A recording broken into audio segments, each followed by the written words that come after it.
Hey everyone, welcome back to Fix and Save, where we show you how to fix your car and save. Today we're going to be replacing the spark plugs on our 2012 Lexus GX460.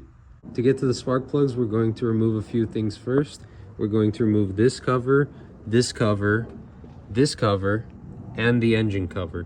The engine cover just pulls right off, and to remove these other covers, you're just going to remove these clips. This is what the engine bay looks like now that we've removed all of those covers. And this is what those clips look like. Especially if you haven't removed them before, they might be a little brittle, but you can buy a set of those on Amazon, and I'll have a link to those below. The driver's side plugs are much easier to get out. First, we're going to start by unplugging the coils. Here's one that we've already unplugged. As you can see, you just need to press this clip and pull it out. We've unplugged the coils and a few other harnesses that were in the way.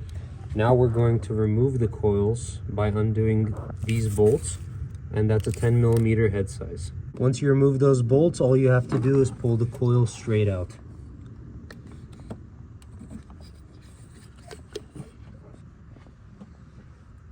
And it shouldn't make a difference, but we're going to keep the coils in order so that we know to put them back where we took them out.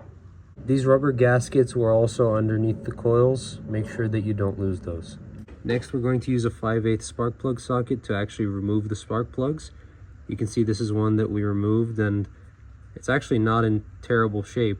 The recommended interval on these is 100,000 miles, or about 100,000 miles. This vehicle has 180,000 miles on it, so we were definitely way past the interval.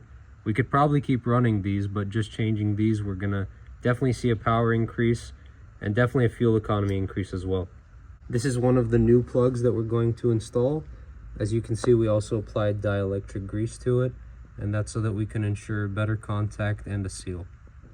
Also, make sure that your new spark plugs match the old ones. The last two coils were a little bit difficult to remove, but if you rotate them around a little bit, you should be able to remove them without taking out any other components. Always hand tighten your spark plugs before torquing them, and we're going to torque these to 15 foot-pounds. Repeat the same steps for all of the plugs. We've replaced all of the spark plugs, so now we're going to reinstall the coil packs. We're also going to apply dielectric grease on all of the contacts since we have them out. Also, make sure that this rubber seal is on each coil pack and installed correctly.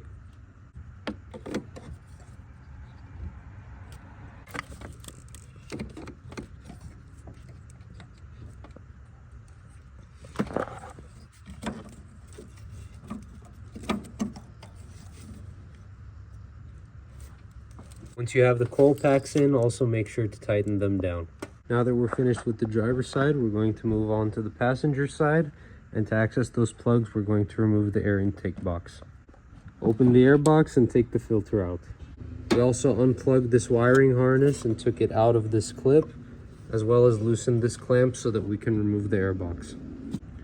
Also, make sure to remove the bolt from here. We're also going to remove these two bolts so that we can get the airbox out. We have these two bolts removed. Also, make sure to remove this bolt. We're now able to access these coils. Now repeat the steps that we did on the other side to replace the spark plugs. We've now replaced the spark plugs and put back the coils on the passenger side. So we're going to put all the covers back the way we took them off. We just put the airbox back and started the car, and it's definitely running a lot smoother than before. Now that we know everything's working today, we're just going to put all the engine covers back. Thank you for watching, everyone. We just showed you how to fix your car and save. If you enjoyed the video, like, subscribe for future videos, and make sure to share it to anybody who might need it.